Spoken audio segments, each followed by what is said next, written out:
a man who opened his cinnamon toast crunch and found what appeared to be shrimp tails inside of the cinnamon toast crunch. Now, of course, the company responded. Their response to this tweet that went viral was that, sometimes when they're making the cereal, there's certain things where there's an accumulation of a large amount of sugar. And this large amount of sugar can formulate certain shapes. I'm holding it in my hand, so the eye test is telling me that this is shrimp tails. Like, I know what shrimp tails look like. Shrimp tails. Yo, the joke is that apparently he bought like another cereal or something and found what looked like to be rat poo, like baked into the cereal. This guy should just stop eating that cereal altogether. That's my summation. Who is this guy? Who is this mysterious man? Of course. So apparently this mysterious man turns out to be a comedian who is married to Topanga from Boy Meets World. Like everybody's childhood crush from the 90s. Topanga was the one still. Not only that, but I came to find out that Homeboy had a little bit of a rap career as well. He was in the NBA Live 13, I think it was 2013 or 2003 soundtrack. NBA Live, yeah. 2003. Hot Carl MC. Yo, EA Sports. It's like, wow! Yeah. But how about that 2003 throwback to what hip-hop used to be like? Right? Like, that is a throwback and a half. This guy had the style down. But what a crazy story. And yo, the joke is, the only reason that this shit went viral is because the company decided to respond. Have you ever found anything interesting in your food? Right? Period. Leave it in the comments. And also, one more time for the heads. Tell me how the 360 tastes. Now you're just another poster. Your mother's disgrace. You're back to your name. And we have the nerve to say that the music the kids are making today are shit. That was an amazing song. That was an amazing track. Leave it in the comments, yo. Thank you guys so much for watching that video. Don't forget to comment, like, and subscribe. Yo, Chris, we got to 200 subscribers, man. Finally. You know what I'm saying? But we don't want to stop there. We have a new goal. The new goal is 500 subscribers. So what I need you to do, I need you to like these videos over here. I need you to subscribe right here, man. Two guys doing the podcast, man.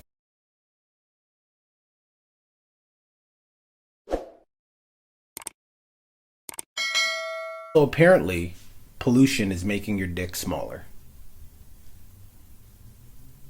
He doesn't recycle. He doesn't recycle. You can keep going. So there's a scientist. Her name is Dr. Shauna Swan. Based on her research, male penises are getting historically smaller due to This is so stupid. This is so dumb. I'm sorry. It's hard to. Essentially, when we're exposed to, I guess, these pollutants, it's impacting our reproductive organs. Now. So you say this is a female that reported on this? Okay, let's just start there. We could just start with the fact that there's a female reporting on male penises. Like, can we see what the good doctor looks like? Oh, okay. I'm glad that you ended the sentence that way, because I was about to. Can we see her research? I mean, she looks like a lady. She looks like a lady who has plenty of experience with penises. She's had plenty of time to experience them. Well, okay, but now let's just put the good doctor's theory to the test here, right? Okay. Dre, you're in your 30s. We'll leave it at that. So am I. We use the washroom daily. We get to see our guys. We live in a major city, right? So pollution, right, everywhere, daily, constantly. I mean, we don't work in filth, kind of traffic in it with some of the shit we talk about, but we don't work in filth, but we're around pollution. I'd have to tell you, over my 30-some years, the only time I've ever seen my guy get smaller is after, been busting a nut. It's never really... What say you? Who was part of this case study? I can't even... There's no part of this I can say with a serious face, man. This is some dumb shit. But who was part of this case study? I feel sorry for all of the men that were part of this case study, because they must have started off some way and then got who is she measuring? I mean, if she gave out names, if she said, these were it was Bob and Dan and Randy, these were the test subjects. And notice how you said like pretty much all white names too, right? Well, listen, there was no Malcolms, there was definitely no Andres. We don't. You know what I'm saying? We don't. No, we don't. I ask you, what are your thoughts on this? A, do you think this is real? B, would you ever let her see your penis? In the name of science, of course. And is it normal to have a natural pink eye? I'm sorry, go ahead. and C, what are your thoughts? Leave it in the comments. Don't forget to like and subscribe. Or I don't know, maybe I'm going to start measuring daily now, right? Just to really see what's going on here, right? Because this is not interesting. This is bullshit. Deuces. Thank you guys so much for watching that video. Don't forget to comment, like, and subscribe. Yo, Chris, we got to 200 subscribers, man. Finally. You know what I'm saying? But we don't want to stop there. We have a new goal. The new goal is 500 subscribers. So what I need you to do, I need you to like these videos over here. I need you to subscribe. Right here, man. Two guys doing the podcast, man.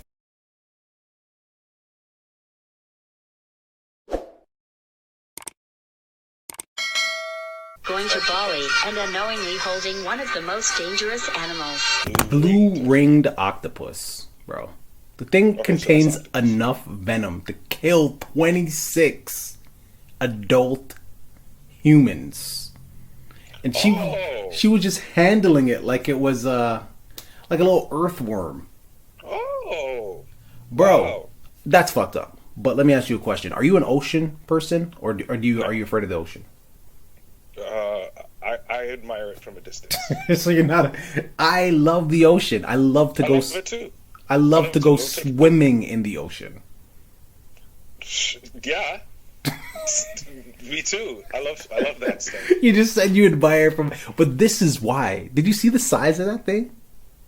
Did you see the smallest? That's why when you said 26 people, I'm like, that is the smallest thing I think I've ever seen. Bro, and when I say to kill 26 adult humans, I don't mean just in its body. I mean in one injection. It contains enough venom to do that. So if this thing stings you, it's a wrap. A viewing public, man, speak to us here, man. What was the craziest shit that ever happened to you on vacation? Have you ever encountered one of these things? But what are your thoughts? What say you? Leave it in the comments. Don't forget to like and subscribe. Adeuces. Thank you guys so much for watching that video. Don't forget to comment, like, and subscribe. Yo, Chris, we got to 200 subscribers, man. Finally. You know what I'm saying? But we don't want to stop there. We have a new goal. The new goal is 500 subscribers. So what I need you to do, I need you to like these videos over here. I need you to subscribe. Right here, man. Two guys doing the podcast, man.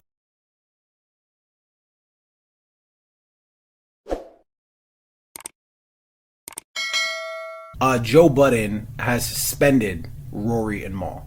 And the reason why I wanted to cover this is because, well, we do a podcast.